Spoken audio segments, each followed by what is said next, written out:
আমরাও তো হাত পা আছে, শক্তি আছে, আমাদের কাজ করতে পারি না? সবাই তো একশো হয়ে দেখে না। আমরা আর এই ভিক্ষাবৃত্তি করতে চাই না। রাষ্ট্র অনেক আগ থেকেই তৃতীয় লিঙ্গ মানুষদের ভোটাধিকার নিশ্চিত করেছে। জাতীয় পরিচয়পত্রে লিঙ্গ হিসেবে তৃতীয় লিঙ্গ স্বীকৃতি দিয়েছে। তবে বাস্তব জীবনে এই স্বীকৃতি কাগজে কলমেই সীমাবদ্ধ।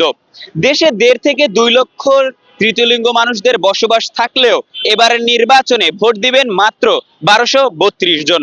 সমাজে নানা বঞ্চনা লাঞ্ছনার শিকার হয়ে ভিক্ষাবৃত্তি করে জীবিকা নির্বাহ করা এই তৃতীয় লিঙ্গের মানুষরা এবারের নির্বাচনকে নিয়ে কি ভাবছেন?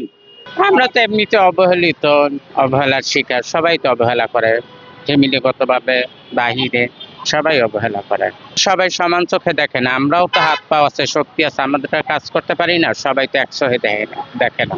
এই যে রাস্তায় হাত পাতি 5-10 টাকা নেই, এটা দিয়ে পেট চালাই।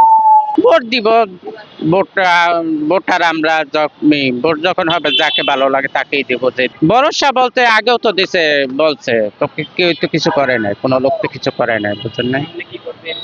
সামনে যদি করে তখন দেখা যাবে কি করে।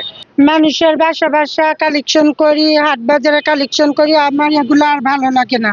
আমরা চাই যে সরকার, নতুন সরকার আসুক, সরকারে আমাদেরকে একটা চাকরিজীবী দেখ। আমরা আর এই ভিক্ষাবৃত্তি করতে চাই না। আমরা সামনে আগে যেতে চাই।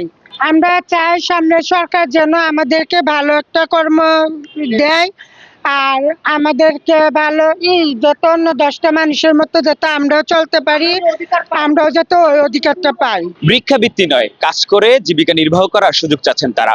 সমাজে অন্য 10 জনের মতন তারাও বাঁচতে চায়। আশা প্রত্যাশার জায়গাটা এখনো শূন্য। তাই এবারের নির্বাচনের মধ্য দিয়ে তাদের চাওয়া পাওয়া পূরণ হবে এমনটাই প্রত্যাশা করছেন তারা। হোসাইন সিপাহী, সময়ের কণ্ঠস্বর, ঢাকা।